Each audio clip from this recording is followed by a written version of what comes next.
साथियों जय भीम, नमो बुद्धाय। हर बार आपको नई खबर दिखाने की हम हमेशा कोशिश करते हैं, तो आज एक विशेष न्यूज आपको देना चाहते हैं।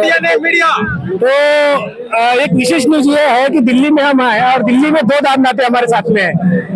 एक चौर पगारे साहब है और एक जो अभी लेटेस्ट है कर्नाटक महाराष्ट्र, एक महाराष्ट्र के है और एक कर्नाटक के है, जो बुद्ध धर्म में हमेशा दान देते रहते हैं।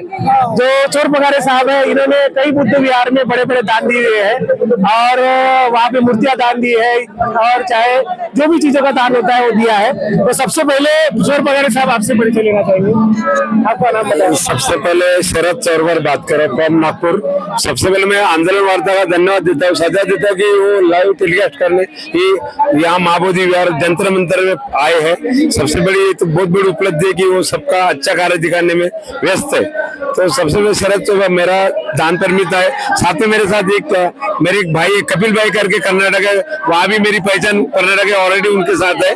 और हम दोनों अभी आज दिल्ली में ये मेरे साथी कर्नाटक के साथी, क्योंकि मेंढा वगैरह और यहाँ जो हम लोग भैया जो कर्नाटक काम करते महाराष्ट्र में काम करते, यही है शख्स है जिसने 40 लाख रुपए का धम्मदान 2 ट्रेन लाके किया है। 50 लाख करीबन इन्होंने स्पेक्ट किया है महाबोधि विहार। आज जंतर मंतर 2 ट्रेन इन्होंने टोटल बुक किया था और साथ में हम दोनों आज मिले, बहुत खुश हुए। ये कर्नाटक से महाराष्ट्र से, और वो वैसे हम दोनों के संबंध अच्छे हैं क्योंकि मेंढा से और वहाँ कर्नाटक कलबुर्जा से मेरा संबंध है, वैसे सर का संबंध कर्नाटक से।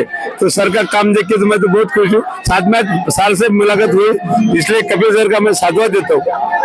कैसा लगता है, आपने इसके पहले भी हमें मुलाकात दी है, आपने कहा है मेरे कदमों पे कदम रखकर कोई दान करे तो मुझे लगेगा कि मेरा दान सफल हुआ है। आज आपके साथ में एक बड़ा दानी दिख रहा है, तो कैसा लग रहा है? आज मुझे बेहद खुशी हो रही है कि एक टाइगर मुझे आज मिला है। ऐसे अगर टाइगर मुझे 10 भी मिले तो पक्का अपना समाज का भला होगा, क्योंकि ऐसे टाइगर हमको 10 भी मिले तो हमारे लिए बहुत खुशी की बात है और ऐसे मिलना चाहिए। यही हमारी उपलब्धि, यही हमारा सत्कार है।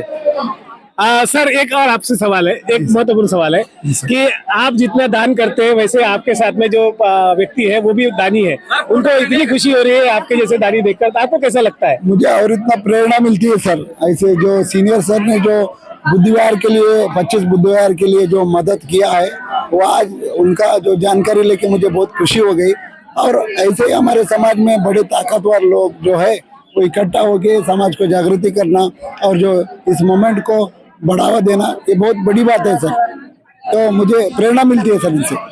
तो सर लास्ट में एक सवाल है कि आपने दान परिमिता के बारे में बोला है और दान हमेशा देते रहते हैं, तो लोगों को आप क्या संदेश देना चाहेंगे दान के बारे में? सर अगर समाज के प्रति अगर तुम्हारा लगा हुआ है, समाज को अगर आगे बढ़ाना है तो दान के सिवा कोई चाहे, दान परमिता के सिवा कोई अपना प्रोग्रेस नहीं होगा। क्योंकि दान परमिता देखिए कपिल सर ने बताया कि अगर लोग को आगे बढ़ाना है, अगर अपने पास अगर थोड़ी हैसियत है 10%, 20%, 50%, तो आप सहयोग करके समाज का भला कर सकते हो। और ये सबसे बड़ा संदेश है, दान परमिता से समाज बनता है, समाज से तर्क के और तर्क से हमारा नाम है। जैसे आप आज दिखा रहे हो, ये हमारा सम्मान है।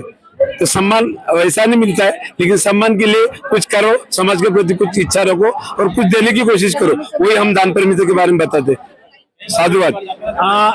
आखिरी लास्ट सवाल आपसे है कि दिल्ली में आप आए हैं भंते विनाचार्य के आह्वान पर, और भंते विनाचार्य ने अभी 1 नवंबर का आग्रह किया है कि वो बिहार में बड़ा कार्यक्रम लेंगे, तो आपकी क्या राय है उसके ऊपर?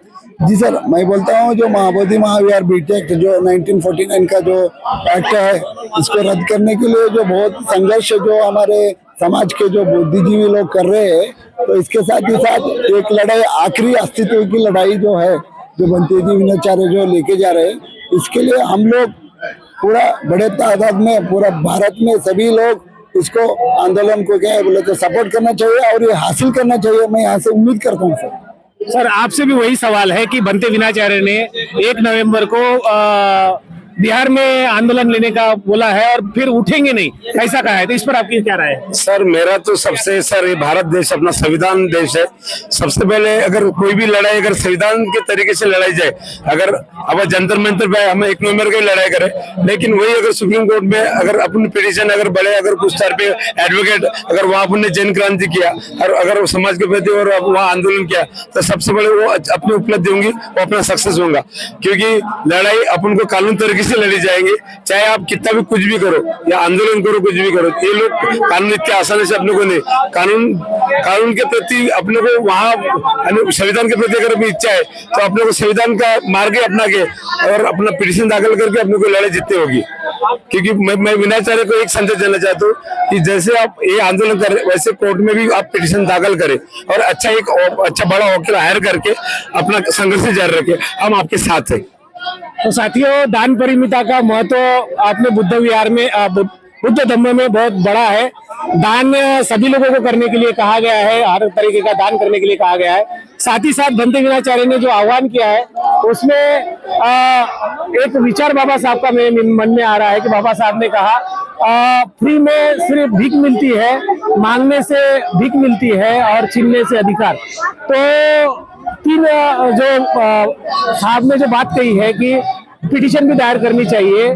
साथ ही साथ मेरा यह कहना है कि महाबोधि महाविहार मुक्ति आंदोलन अगर सफल करना है तो राज्य व्यवस्था में भी हमें जाना होगा, नेताओं से भी हमें मशवरा लेना होगा, वहां पे भी मुद्दा उठाना होगा, दबाव बनाना होगा। साथ ही साथ आंदोलन की भूमिका छोड़नी नहीं होगी। जितना ज्यादा तीव्र आंदोलन होगा उतना ज्यादा लोगों तक पहुंचेगा और जो लोग सत्ता में बैठे हैं इसको जरूर अपने हाथ में दे सकते हैं। इस पर आपकी क्या राय है? दोनों दानी हमारे साथ में है। इसी तरह से अगर बुद्ध धम्म में दान चलता रहा और लोगों को लाने के लिए व्यवस्था की गई, हमारा समाज वैसे भी गरीब है और उस समाज को आंदोलन में लाने के लिए दानी लोग सामने आए और बुद्ध धम्म को बढ़ाने के लिए सामने आए तो आने वाले समय में सफलता दूर नहीं होगी। इस पर आपकी क्या राय है कमेंट बॉक्स में जरूर बताएं और इन दोनों के विचार लोगों तक जरूर पहुंचाएं। धन्यवाद। जय भीम, नमो बुद्धाय।